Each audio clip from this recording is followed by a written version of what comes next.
What is going on, everyone? Welcome to the final episode of the Easy OSRS boss series. You guys have asked, and now I'm delivering. For the final episode of this series, we're going to be checking out Barrows, learning how to minimize trip times and get the most loot we can for the least amount of time spent. If you haven't checked out my Instagram page yet, head over there now and give it a follow. You can also follow me on Twitter. I take submissions from anyone who wants to submit their awesome OSRS achievements, whether they're PKs, drops, levels, or awesome stakes. I'll take the best ones submitted each day and shout them out. Make sure you hashtag RS Slayer Squad. Also, feel free to come hang out in my clan chat, which is the official clan chat of the Slayer Squad. We've always got some people in there hanging out, maybe doing some raids or some other bosses. So I hope you've got a snack with you because this video is going to be a long one. I'm going to be explaining a whole lot of crap related to this boss, as well as giving some of my own opinions. If you want to hop to a certain point in the video, check out the description below for timestamp links. Before we actually get into the video, I want to say that this guide is based on the gear that your everyday average player can use. I know Barrows can be done in about 2 to 3 minutes with max gear, but not everyone can afford that gear, so this guide is going to be more based around your average gear and what most people are able to afford. Barrows is a mini game that can be incredibly rewarding if done the correct way. Now, there are many correct ways that this can be done, but in this video we will be focusing on the most efficient and timely way to do Barrows.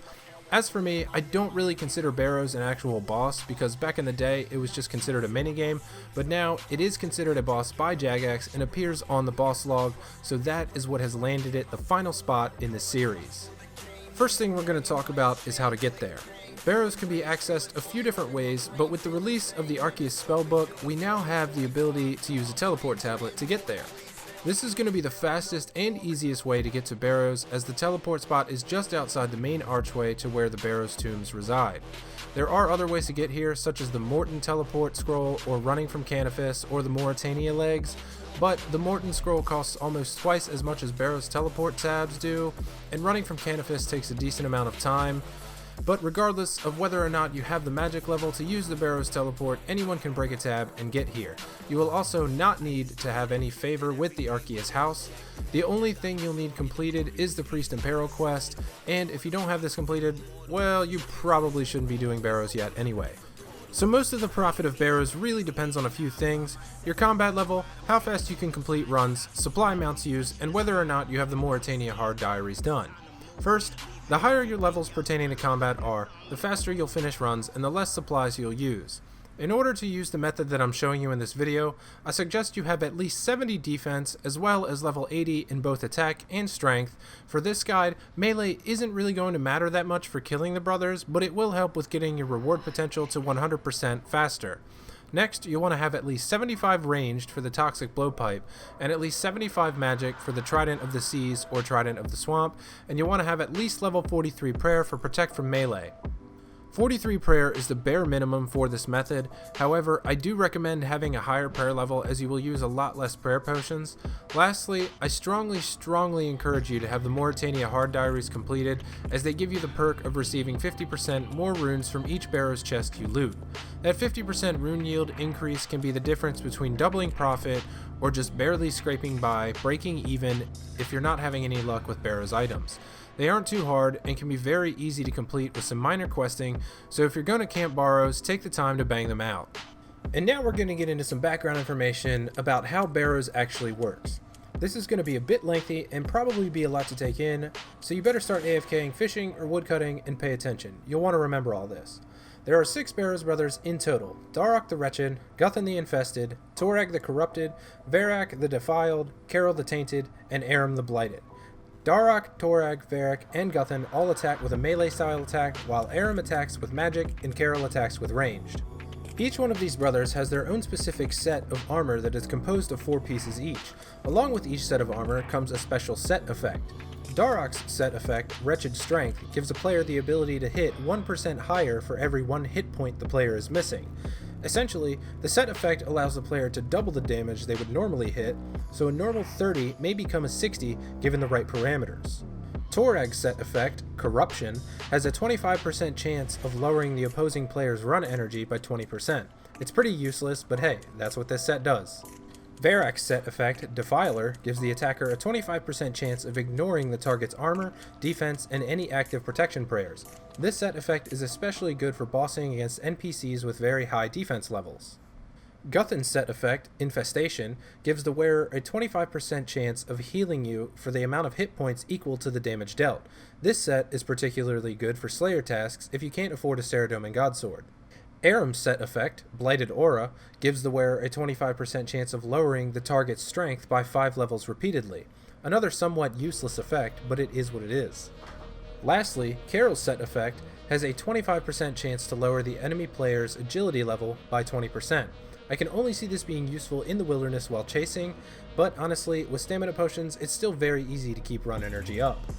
Each of the melee brothers all share a combat level of 115 and a hit points level of 100, while Aram and Krale both share a combat level of 98 and a hit points level of 100. None of these NPCs should be taken lightly, as they are all pretty powerful, but if we are praying against them, we won't take any damage at all unless we're fighting Varrac, who can hit through protection prayers and armor and all that junk. Other NPCs you'll find in the Barrows Catacombs are level 52 Bloodworms, level 77 Skeletons, level 43 Crypt Rats, level 56 Crypt Spiders, level 76 Giant Crypt Rats, and level 79 Giant Crypt Spiders. All of these NPCs play a vital role in how much or how little loot we get from each chest. When you enter the Catacombs, you'll notice on your screen that there is a loot potential counter. We always want this to be 100% before we loot the chest, so we can ensure we're always getting the maximum rewards. Each NPC, including all 6 of the Barrows Brothers, gives us loot potential. The higher the combat level, the more loot potential we get. I would go into how much loot potential each NPC gives, but it doesn't really matter. The point is, we always want 100%. It should be noted that at 88% loot potential, you will always have the maximum chance for the highest potential runes loot. Getting 100% will include the highest loot potential for bolt racks, but I say always get 100% as it will increase your overall profit in the long run. Overall, as for the drop rates, getting Barrows items isn't that rare, but because of the time it takes to do a run, it might seem like a long time between items. The formula used to calculate Barrows drops is 1 in 450 minus 58 multiplied by the number of brothers killed. But for each brother you kill, you will receive 1 roll on the drop table. So if you kill all 6 brothers, which is obviously highly recommended, the formula then becomes 1 in 450 minus 348, giving us an overall chance of a drop of 1 in 102. If we killed all 6 brothers, we now have 6 rolls at the table, which gives us the final odds of receiving a Barrows item 1 time for every 17 chests. It's really not bad if you think about it. However, if you forget or decide not to kill a specific brother, that brother's items will be excluded from the drop table and you will not have a chance to receive any items from the brother you didn't kill. As far as the rune drops go, you unlock different rune types based on the total combat levels of everything you killed. Mind runes at 381 total levels, Chaos at 506, Death at 631, Bloods at 756, Bolt Racks at 881, Half Keys at 1006, and Dragon Med Helms at 1012. Honestly though, just get 100% loot potential every time and you won't have to worry about any of these numbers. As for the drops, you'll have the chance at receiving Mind, Chaos, Death, and Blood runes, a piece of one of the Barrows Brothers armor sets, coins, bolt racks, half keys, dragon med helms, and elite clue scrolls. Barrows can be incredibly profitable when done efficiently, and can most certainly be an easy way to train magic because of all the runes you have the opportunity to collect. Lastly, once we're in the Catacombs, when we come to the set of doors leading to the loot chest, we will have to solve a very simple puzzle. There are 4 different variations of puzzles, but each one is as easy as the next. You can see on the screen now what each different puzzle looks like and what the answer is. Once you do Barrows enough and have these memorized, you'll be able to identify the answer almost instantaneously and quickly proceed onto the loot chest. So now we're going to be getting into the strategy for achieving maximum Barrows efficiency. In order to do this as fast as possible, we're going to want to wear a certain type of gear because we will be doing a lot of running. Honestly though, you can pretty much wear whatever you want here, it's not going to make much of a difference, but for my method, I'll be going with the graceful hood, cape, top, legs, and boots of lightness because I'm lazy and I don't have graceful boots, amulet of fury, trident of the swamp, dragon defender, Barrows gloves, and Seer's ring eye. In my inventory, you'll see I have a spade, 1 prayer potion, abyssal whip, toxic blowpipe with adamant darts, and 6 sharks. We'll only need 1 prayer potion and 6 sharks because we'll be banking after every trip. With the Barrows teleport tab, getting back here is a cinch, so there's no reason why we can't bank every trip. I also have Barrows teleport tabs and house teleport tabs as well. Now I do have 85 construction, so I have the ornate rejuvenation pool in my house. After each trip, I teleport to my house, recharge all my stats, HP, prayer, and special attack, and teleport right back to Barrows to start another trip using the teleport tablet. If you don't have this option, the fastest way you can do this is to replace the Seer's Ring with a Ring of Dueling and teleport directly to Clan Wars to use the portal there to recharge all your stats. It does the same thing as the Rejuve pool minus the special attack and only takes a little bit longer. Next, we'll take a look at the Barrows layout. Each brother has their own specific crypt. Darok to the northeast, Guthan is southeast, Krale is south, Torag is southwest, Varrock is northwest, and Aram is right in the middle. What I like to do is start at Darok and make my way around the area, killing each of the outer brothers, then finishing up with Aram. The reason I do this is because I never have to change my weapon until I get to Aram. I also do this because whichever brother's coffin allows you to enter the Catacombs will only be a short run from Aram's tomb, rather than say finishing at Varrock and running back to Krale's crypt. If you're asking yourself, what do you mean enter the Catacombs? One brother will not be available to be killed directly from his coffin. You'll need to enter the Catacombs and find him or search the loot chests to finish off the final brother. For killing Darok, Guthan, Krale, Torag, and Varrock, we'll be using our trident, and for Aram, we'll be using the blowpipe. If you're wondering why we use magic against Krale, it's because his magic level 1 is making his magic defense non-existent. Magic defense is calculated by a player or NPC's magic level, so the lower magic level, the more susceptible they are to magic attacks. Once we've knocked out all the brothers, we're going to have to go back to the brother's coffin that we weren't able to kill and enter the Catacombs. Once we enter the Catacombs, we will have to navigate around them to find the door that leads to the loot chest. On the screen now, you'll see a map of what the Catacombs look like. You will always start in one of the corner rooms, and there's only one way out of whichever room you started in. Take the door that's available and start making your way around. Make sure to keep an eye on the inner doors of each room. One of these doors is going to be the entrance to the loot chest room, which will present you with one of the puzzles we talked about earlier. Alright, so that was a ton of information to take in, but now I think we're good to check out a Barrows run. I've even added a timer in here to check out how fast I can complete a run, so sit back and enjoy a timed Barrows run by yours truly.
Alright, so I completed this Barrows run in 4 minutes and 29 seconds. That is pretty close to my fastest run. I timed a total of 20 runs and averaged the times out to see what I could come up with. My fastest run was 4 minutes and 12 seconds, and my longest run was 5 minutes and 19 seconds. After averaging all 20 runs, my average trip time was 4 minutes and 58 seconds. So paying complete attention, I could generally push out 12 runs an hour, but please remember, these times are going to vary depending on your levels. I am level 126, so I have max combat stats giving me the ability to make incredibly fast runs. But regardless of level, I am confident that following this guide will absolutely give you the fastest times that you are capable of with whatever levels you possess. Alright, now onto the good part. Everyone loves some good loot, especially me. So I ended up with 4 unique Barrows items in 100 chests, which is actually a bit less than the drop rate would suggest. I should have ended up with about 5 or 6 items, but even still 4 is okay. As for the runes, I ended up with 39,730 Mind runes, 18,734 Chaos runes, 9,400 Death runes, and 5,292 Blood runes. I also got 3,201 Bolt racks, several half keys, and 1 Dragon Med Helm. So let's throw all this into the price checker and see what I ended up with. Okay, so 7.8 mil. Very good loot in my opinion. Although the Barrows items weren't as good as they could have been, having the Mauritania Hard Diaries done for the increased runes yield definitely made up for it. As for supplies, I ended up using 3,554 Trident casts, 29 Prayer Potions, 42 Sharks, 100 Barrows tabs, 100 House Teleports, and about 150k in Blowpipe supplies, making my supply cost 2.3 mil, which averages out to be 23k per trip. This gives me a total profit margin of 5.5 mil, which then averages out to 55k profit per trip. It took me right around 8 hours to do 100 Barrows chests, which puts my profit per hour at 700k. Well, there you go everyone. You guys asked and I delivered. This is the end of your maximum efficiency Barrows guide. I really hope you've enjoyed it, considering a lot of you requested a Barrows guide in the past. I do have another video that showcases the loot from 500 Barrows chests, but I didn't include a guide with that video. So if you enjoyed this video, make sure you give it a thumbs up. They really help the popularity of the video. I've had a ton of fun over the past 12 weeks completing yet another YouTube series centered around NPC killing for old school RuneScape. Make sure you tune in next week for the series recap. Don't forget to tap that subscribe button on your way out. See y'all next week. Take it easy.